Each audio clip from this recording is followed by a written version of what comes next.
साबुदाणा भिजत घालायला विसरला असाल आणि तुम्हाला जर साबुदाणा वडे बनवायचे असतील तर अशा पद्धतीने 15 मिनिटात तुम्ही साबुदाणा वडा बनवू शकता। तर त्यासाठी साबुदाणा भिजवून घ्यायची अजिबात गरज नाही। तर त्यासाठी 1 वाटी साबुदाणा घेतला आहे। आता त्यात पाणी टाकून 2-3 वेळा साबुदाणे चांगले स्वच्छ धुवून घ्यायचे आणि त्यातले पाणी ओतून असेच साईडला झाकण ठेवून 5 मिनिटासाठी ठेवूया। तोपर्यंत बटाटे छान छोटे-छोट्या आकारात कापून घेऊया। बटाटे साल काढून आणि स्वच्छ धुवून घेतलेले आहे।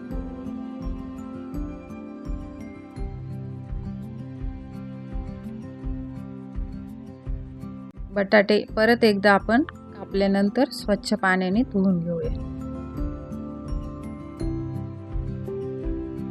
आणि यातले पाणी काढून आता एका चाळणीला तेल लावून घ्यायचे। जर तुम्ही उपवासासाठी तूप वापरत असाल तर तूप लावून घेतले तरीही चालेल।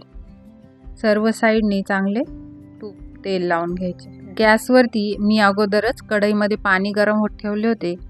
त्याखाली एक रिंग ठेवली आहे चाळणी टेकू नये म्हणून आणि त्यावर चाळणी ठेवून आता त्यात साबुदाणे टाकून चांगले पसरवून द्यायचे आणि त्या साबुदाण्यांवरतीच आता बारीक कापलेल्या बटाट्याच्या फोडीही पसरवून द्यायच्या आणि 10 मिनिटासाठी आता मंद गॅसवरती हे सगळं शिजत ठेवायचे। 10 मिनिटांनंतरच छान असे शिजले जाते किंवा थोडा जास्त टाइम लागला तर अजून 5-1 मिनिट तुम्ही ठेवू शकता।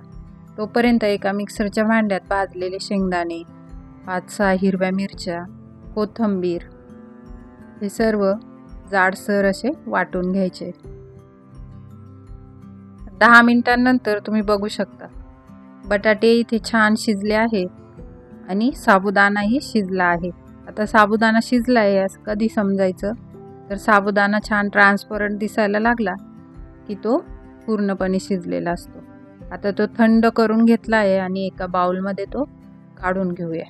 साबुदाणा आणि बटाटे एकत्र काढून घेतल्यानंतर त्यामध्ये आपण वाटलेले मिश्रण घालणार आहोत। शेंगदाणे, कोथिंबीरचे आणि कापलेली अजून कोथिंबीर, चवीनुसार मीठ हे सर्व आता एक जीव करून घ्यायचे। छान असे मिक्स करायचे। बटाटे कुस्करून चांगले मळून घ्यायचे।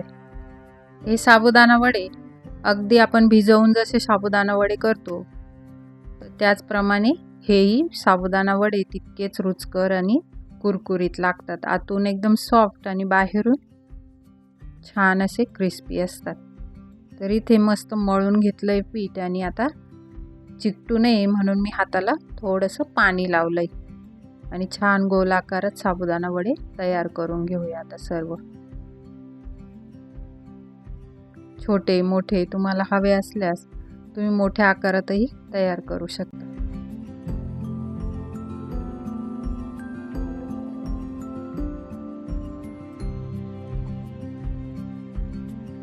तर इथे एक साईडला मी तोपर्यंत तेल गरम होत ठेवले होते।